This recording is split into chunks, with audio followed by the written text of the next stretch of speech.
Deuteronomy 24. When a man hath taken a wife, and married her, and it come to pass that she find no favor in his eyes, because he hath found some uncleanness in her, then let him write her a bill of divorcement, and give it in her hand, and send her out of his house. And when she is departed out of his house, she may go and be another man's wife.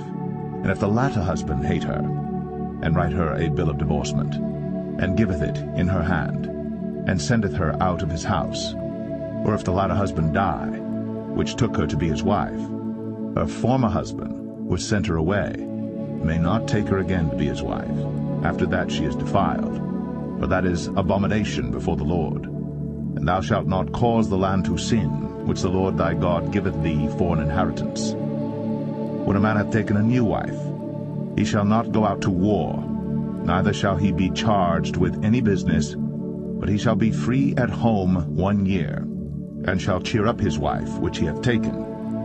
No man shall take the nether or the upper millstone to pledge, for he taketh a man's life to pledge.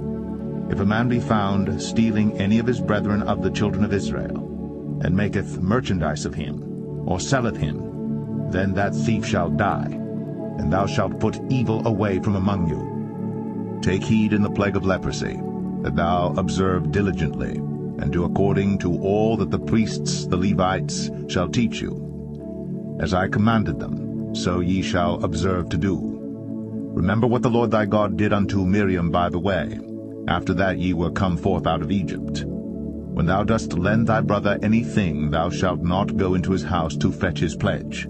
Thou shalt stand abroad, and the man to whom thou dost lend shall bring out the pledge abroad unto thee. And if the man be poor, thou shalt not sleep with his pledge. In any case, thou shalt deliver him the pledge again when the sun goeth down, that he may sleep in his own raiment, and bless thee, and it shall be righteousness unto thee before the Lord thy God. Thou shalt not oppress an hired servant that is poor and needy, whether he be of thy brethren, or of thy strangers that are in thy land within thy gates. At his day thou shalt give him his hire, neither shall the sun go down upon it, for he is poor, and setteth his heart upon it, lest he cry against thee unto the Lord, and it be sin unto thee. The fathers shall not be put to death for the children, neither shall the children be put to death for the fathers. Every man shall be put to death for his own sin. Thou shalt not pervert the judgment of the stranger, nor of the fatherless, nor take a widow's raiment to pledge. But thou shalt remember that thou wast a bondman in Egypt, and the Lord thy God redeemed thee thence.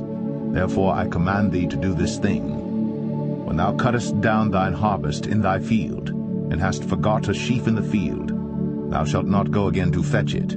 It shall be for the stranger, for the fatherless, and for the widow, that the Lord thy God may bless thee in all the work of thine hands. When thou beatest thine olive tree, thou shalt not go over the boughs again. It shall be for the stranger, for the fatherless, and for the widow. When thou gatherest the grapes of thy vineyard, thou shalt not glean it afterward.